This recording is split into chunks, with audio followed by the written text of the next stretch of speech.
பெங்களூர்ல கருடனை பார்த்த உடனே ராக்கி அதை கன்ஃபார்ம் பண்ணிட்டான். Here is a man who comes from that powerful place.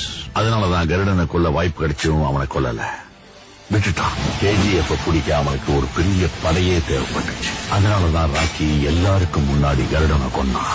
பாக்குறவங்க நெஞ்சில தைரியத்தை விதைச்சு படை வீரர்களா மாத்தினான்.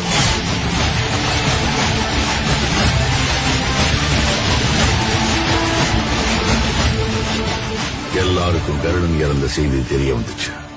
சூரியவர்தன் சொன்ன மாதிரி பிணந்தின்னி கழுகுகள் சுத்த ஆரம்பிச்சு.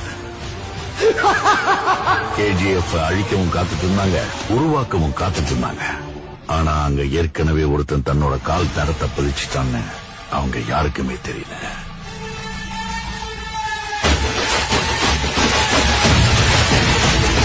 Powerful people come from powerful places.